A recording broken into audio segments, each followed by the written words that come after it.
It's the late 1960s, and Soviet and American engineers meet secretly in Paris. It was a meeting approved all the way from the top, including some of the highest-ranking Boeing engineers, from Joe Sutter, the chief project engineer of the 747 program, and Bob Withington, the senior engineer behind the Boeing supersonic jet.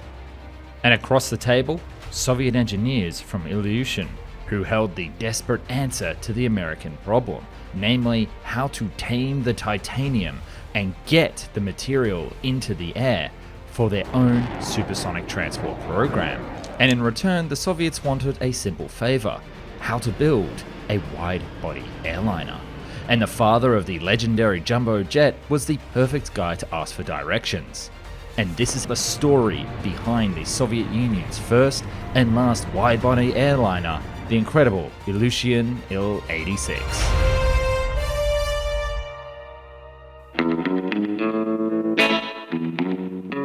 Of course, the 1960s was the new era of civil air transportation. Jets were now the norm, and flying routes were getting busier and busier, with more and more people jumping into the sky. The limit to expansion of air travel wasn't actually the aircraft, but the infrastructure. Airports couldn't handle the amount of planes in terms of logistics, and the only solution seemed to be, well, to build bigger planes. The math was simple. By having a plane that could fit twice as many passengers, you could solve the overcrowded airports and ease the pressure on air traffic control and the logistics on the ground, all in one fell swoop. So Boeing got to work and built the 747, Lockheed built the TriStar, and then there was also the DC-10, and even Europe jumped in with their own version called the Airbus 300. But the Soviets had nothing. And that's the humble beginnings of our tale.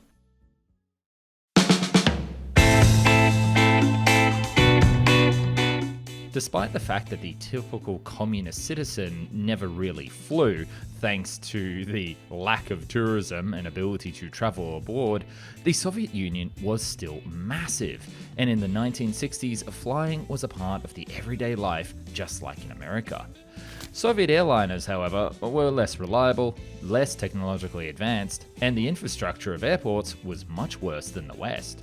In 1967, Aeroflot, the main carrier of the Soviet Union, sent a set of requirements for a new airliner to the Ministry of Transport, and surprisingly, their request was approved.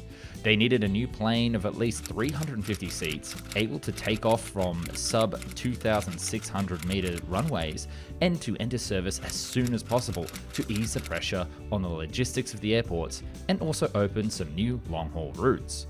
The Antonov Bureau from the Ukrainian SSR proposed a colossal 795-seater version of the already massive AN-22 transport airplane, but they were declined because, well, this was just an improvisation, and the new government wasn't really a big fan of the Bureau due to its connections with the previous chairman, Nikita Khrushchev.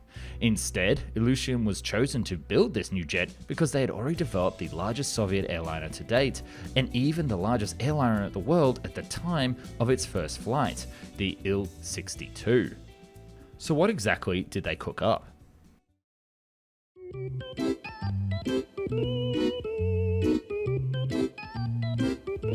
The first proposal from Ilyushin was to just upscale the Il-62 and improve the maximum capacity to some 250 passengers.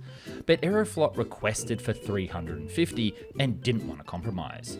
So the Bureau engineers, led by Genrikh Novozhilov, went to the drawing board. At the time, the Boeing 747 was seen as the latest and greatest in aerospace development, but just copying these engines on wings design would not satisfy the government, well, because of politics. You might be asking yourself, how in the name of God can politics influence the engine placement on a brand new airliner that hasn't even been built yet? Well, first of all, welcome to the Soviet Union, and second, the story goes like this.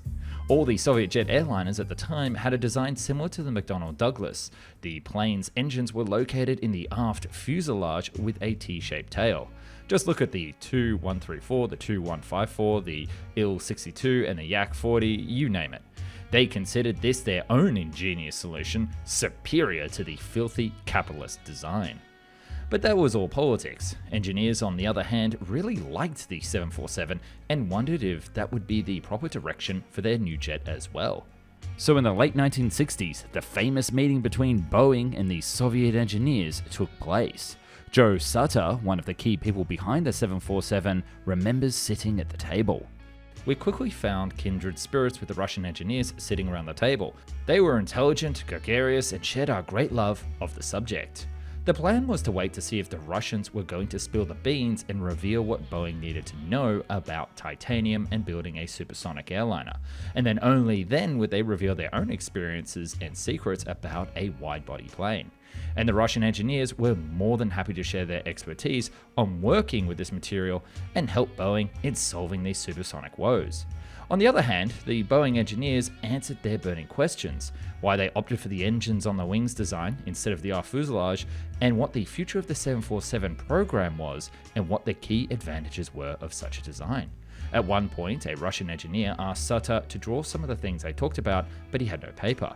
So believe it or not, Bob Sutter would actually draw about the things on a napkin. After the meeting was over, the engineers bid their farewells and went back home, with the Soviet 747 one step closer to being built.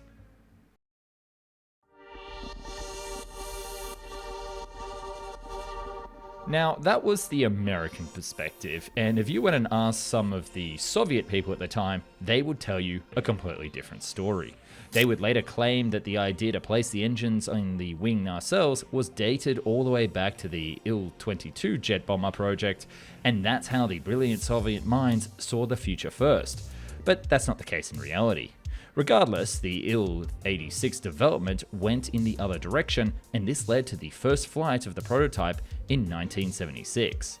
And the Il-86 was certainly an interesting airliner due to the requirements set behind the program in the first place.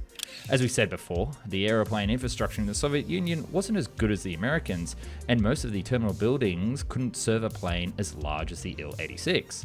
So it was designed to have boarding stairs built into the aircraft itself. They would just fold out when the plane parked at the airport. The baggage handling was also another issue because many airports couldn't handle the massive amount of cargo a 350 passenger plane would unload at once.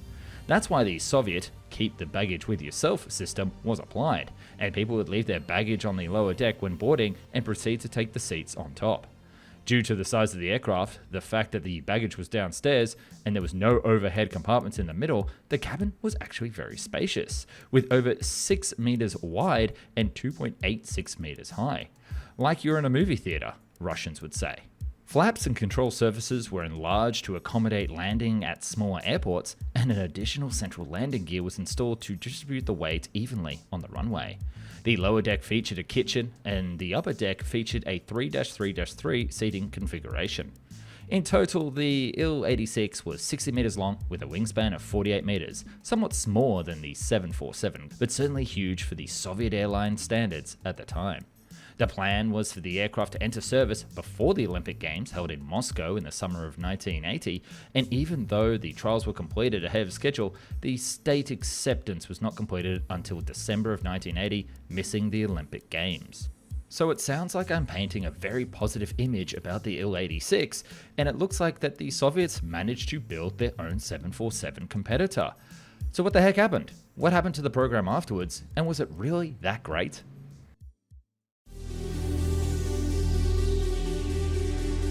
The design was plagued with issues from the start.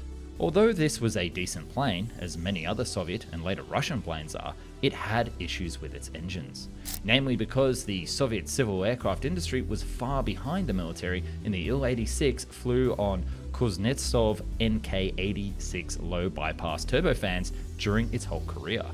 The first Soviet high bypass turbofan engine would be the Lotarev D-18, first tested in 1980 and would enter service in 1985. But they were made for the AN-124 and 225 heavy transport aircraft. So the first engines for an airliner were the PS-90s, made in the early 80s and certified only in 1992. So this all meant that the Il-86 had a high fuel consumption and limited range and was not meant for long-haul routes with these weaker engines.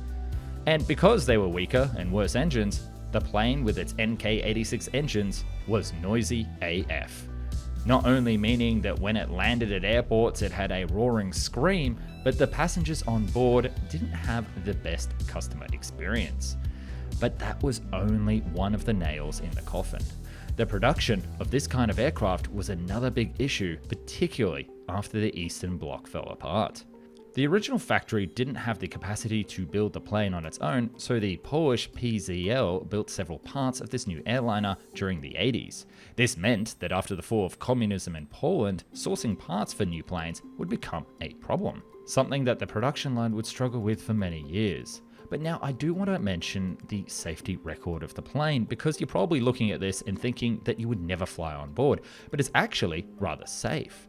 There are no civilian deaths over the course of 30 years of its service, and there was even a situation where an Il-86 survived a terrorist attack in 1991, when a bomb exploded on board, but the pilot managed to save the aircraft and its passengers with an emergency landing.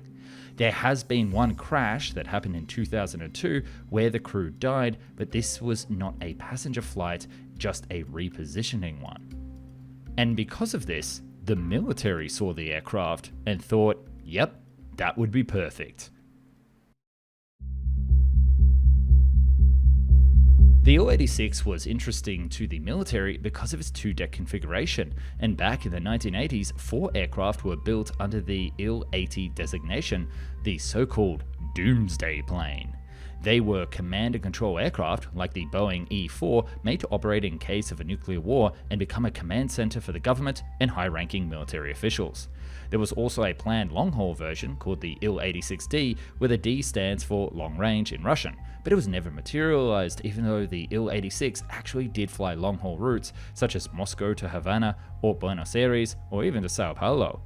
The D variant was also supposed to use the Lotarev engines, as we mentioned earlier in the video, and this design feature would eventually be rolled into the next variant of this aircraft, the Il-86, which is today's Russia's only wide-body airliner. The story behind the Il-86 is a topic for another day, so let's close this one off by saying that in total 106 Il-86s were made between 1980 and 1992. 4 of them were Doomsday planes, and the rest operated mainly in Aeroflot, later being passed to smaller companies. Mostly because the EU noise regulations passed in the 2000s wouldn't allow the plane to land with those noisy engines. China would actually buy 3 of these aircraft in 1992, which were operated by their Xinjiang Airlines business, but apart from that, there were no other exports, even though the Soviets tried to offer them to pretty much anyone who would buy them during the 1980s. And the problem was that it was simply inferior to European or American airliners at the time, so even the communist countries never decided to buy them. Ironically, the Il-86 was one of the safest Soviet airliners ever built, and the story of how Boeing engineers actually helped build it is quite interesting, and it's always been such an exotic and, I dare say, beautiful airplane for us, as it very well might be the only time that American and Soviet engineers collaborated on a giant civil aircraft project. And if you want to see the story behind its successor, the Il-96, let me know down in the comments, and don't forget to like the video and subscribe to see more aircraft videos. If you're watching this around about Christmas time, then Merry Christmas, and I shall see you very soon in the new year. And if you're not watching this during Christmas, this is Nick like months later recording this, well, I hope you had a great time. I hope you had a great holidays, and thanks for still sticking around right to the end of the video.